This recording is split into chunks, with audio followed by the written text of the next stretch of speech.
I punched an autistic kid after he groped me and now everyone hates me. Am I the jerk? That grope was the last straw. I have known Troy since nursery, kindergarten for Americans, or just anyone, and he has always been a baby. It was always his autism that made him who he was. I don't know why, but he always had a crush on me. I rejected him gently multiple times, but he never took no for an answer. As we grew older, he got worse. He started commenting on my chest. Asking to touch them. Asking to see them. His friends kept trying to convince me to show him because nobody would be nice enough to give him a chance. And in year 7, 6th grade, he started groping me. I told teachers, but they kept saying that his autism doesn't make him know any better. It was only me. He got jealous when I was in the presence of another guy. He would have meltdowns and I got into trouble because I knew how upset he would get. No, I didn't. It was like my only purpose was to be his. I wasn't allowed to be my own person. The groping continued. I kept telling him to stop. He didn't listen. I remember crying on the floor and teachers just kept saying that his autism makes him like this and that I'm being a good person by taking care of him. His groping hurt. I don't know how to explain it. He just grabbed my chest and butt hard. And it hurts. The groping continued for 4 years. I was always his caretaker, his girlfriend, his best friend, his. I couldn't stand it anymore. I couldn't take it anymore. It was hot and I wore a skirt and he proceeded to put his hands up my skirt and groped my butt. I lost it and punched him around the nose. His nose got broken and unfortunately now I am getting put into isolation for 2 months for bullying an autistic kid. He's not a kid though. He's 16 years old. He acts normal around his friends. He treats everyone else with respect. He's not a kid. Now everyone hates me. I have been receiving death threats and people have been saying he should have done worse. Now all I want to do is curl up and die. Maybe I should have been nicer. Maybe I should have been more sympathetic. Maybe I should have just accepted it. I could have been his only chance. For the record, I don't despise autistic people. He is not a representative of them. He is just an awful person. Troy is just a horrible person. Thank you for letting me vent. Edit. Hi all. I didn't expect so much attention, so thank you for the validation. Giving my context.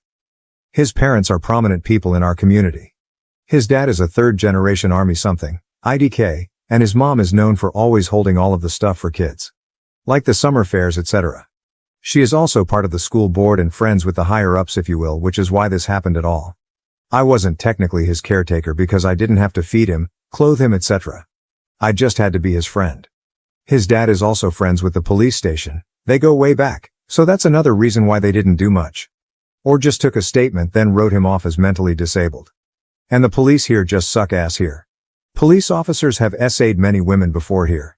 They just get let off, unfortunately. Onto a semi-update. Firstly, my parents will look into lawyers. We just couldn't afford one. And I was always too scared to get one. I guess it was because I have been so neglected, that I just thought nobody would believe me. However, my other relatives said that they would chip in and pay for a good lawyer. Meanwhile, my parents took me out of the school and I will stay at my grandma's for a while to recover.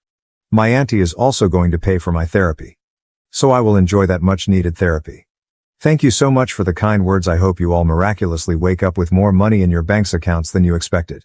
Edit 2. Hi all, I didn't expect this story to end up on TikTok so quickly. I would like to thank you all again for your words and thank you so much to those who have been reaching out to me. It means a lot. I would also like to point out that this is a throwaway account, and I want to stay anonymous. But thank you all so much again for the kind words and comments. I realize that I was never in the wrong. That I am a person. Thank you. I truly hope you all have the best days ever. You all are amazing. Relevant comments from OOP. Comment 1. Is the kid cognitively challenged? OP, nope, he has mild autism, if that makes sense. He's actually quite good around people. Just not me. IG. Comment 2. I would get law enforcement involved. OP, we tried to. They just didn't care because he is mentally challenged. My parents genuinely tried to do something, but when everyone defends him, they believe the majority. I mean, when I usually say this story, people automatically think I hate autistic people.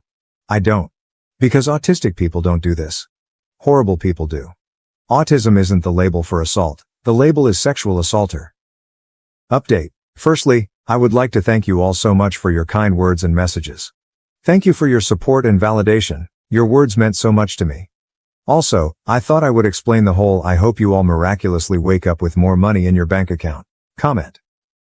I heard someone in TikTok say this and thought it would be a nice thing to say, as some people did question it in my messages. But yeah, thank you all again. Before this update starts, I would like to say that this all occurred like 2 weeks ago now. I just reached my breaking point and needed to vent. Hence why the update may be soon to some. This won't be the final update, but an update. I would also like to clear the air with my parents. Now, unfortunately, my parents come from a country where this stuff is normal. Not only that, but I am partially to blame as I didn't say anything. Eventually I did tell them and they tried their best to help me. But they didn't know how. Though I do acknowledge their efforts, I am still going to be taking time to heal from them as well. My entire family also had a go at them and expressed their disappointment. The best thing for now is for me to spend some time apart from them. So to begin, I left the school. After my parents had heard that I got into trouble seriously because of Troy again, they basically thought it was time to pull me out. I am due to start my new school in 2 weeks. I have also been trying to settle at my grandma's house as I just needed a fresh start with fresh people. To be honest, I have never felt so free. I have had to deal with that torment for years and years. So now I can enjoy the pleasure of walking home and not seeing him or bumping into him. So I feel great. On to the serious stuff. As I had mentioned, my family basically decided to pay for a lawyer, and we are now hoping to have a lawsuit against basically everyone involved.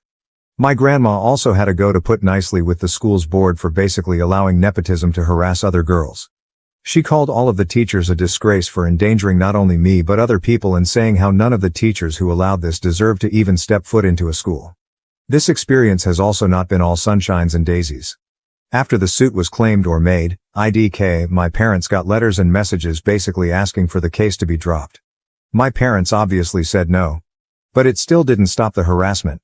I eventually got harassed too. All of the people giving me death threats decided to go into graphic detail on what Troy wanted to do to me. Spoiler, it wasn't great. And Troy's parents showed up on my doorstep demanding to see me and talk to me, and how Troy is ready to apologize. Thankfully by then my uncle and I had been on the way to my grandma's house.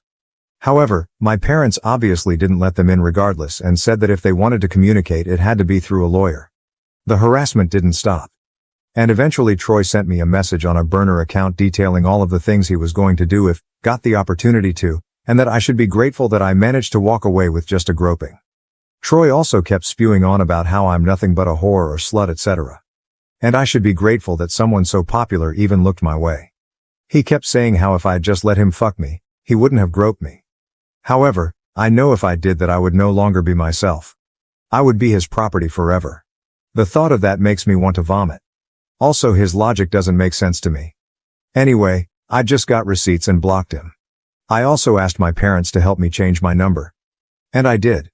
My grandma, being the person she is, decided that wasn't good enough and got me a whole new phone.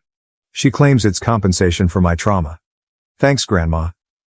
I am starting therapy the day after tomorrow, and I am hoping to start family therapy in August, as, truthfully, I don't know if I'm mad at my parents or should be mad. Like, is it my fault for not saying anything? But that's all the update I can give you for now. The lawsuit will be a whole other process, and hopefully if I remember I can update you all again. Thank you so much for your words. I truly appreciate all of you. I hope this update is clear enough for you, and apologies if you made it this far. Now to the next story. Story 2.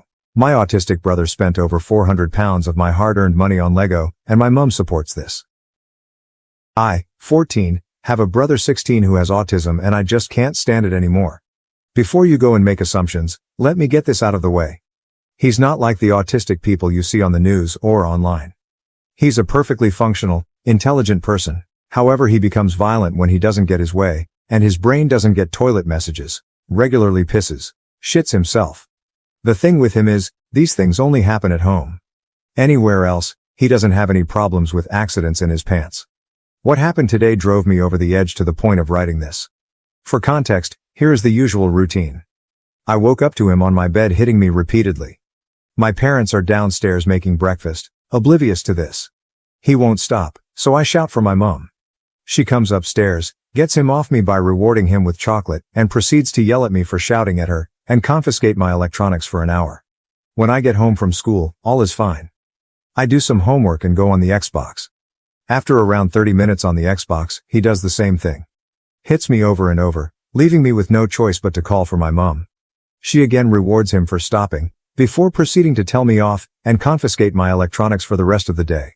I'm writing this with the phone one of my friends bought for me, which I keep under my bed, as this is the only way I get to use technology for over 40 minutes a day. A reminder that this is the daily routine and has been occurring for at least 5 years. However, what happened today was even worse. He'd seen a Lego set that he wanted and beat me up until he got it. I shouted for my mom, but this time, she did something different. She let him order all the Lego he wanted, from my debit card. I've been saving up doing my paper round for 2 years to buy a PC, and he just blew 400 pounds of my money on Lego. I hate this. I hate my life. It feels like I'm only living to suffer. This post is purely me venting, and will likely not go anywhere, but I don't care. With all that said, is there anything I can do about this? I'm a minor in the UK if that helps. TLDR, my autistic brother spent over 400 pounds of my hard-earned money on Lego, and my mum supports this edit. Thanks for all the supportive comments. I didn't think anyone would care. Edit 2, 2,000 upvotes. You guys are insane. I didn't think anyone would care about this, but obviously you guys do. I'm writing an update to answer some of your questions, and explain my next moves. Again, thank you all so much for all of the support. Update. First, I just want to say thank you. Thank you all so much for all the support on the original post and all of your ideas in the comments. I tried to reply to every comment, but there are so many that I can't do that, although I do read them all. Second, I want to do a quick FAQ as many comments are asking the same thing. So here goes. Move in with another family member, tell another family member. They all live 100 plus miles away and don't believe that it's serious. You can get your money back as you're the cardholder. Nope, I need a legal guardian to go into the bank with me to do that. And finally, hit him back. I am a weak, 5 foot tall 14-year-old. He is a strong, 6 foot tall 16-year-old. This would cause more harm to me because he would attack back harder, and my mum would punish me more. Next, to the people who have offered me money in PMs and the comments. Thank you all so much for the offer, but I'm not going to accept anything. As I've come to realize, the assault is far more serious than the money at the end of the day. Finally, on to my plan. After reading literally 100s of comments, I've decided that the best course of action is to leg it out of school to the police station on Wednesday, and show them my collected video evidence, and the bruises on my arms. Again, thank you all so much for your advice. Please let me know if this is what I should do or if there's a better alternative. Edit. Just got 3 videos of this story in a row on TikTok. That's absolutely crazy. Thank you for watching. If you haven't subscribed yet, please do so and hit the notification bell to stay updated with more shocking real-life stories happening around you.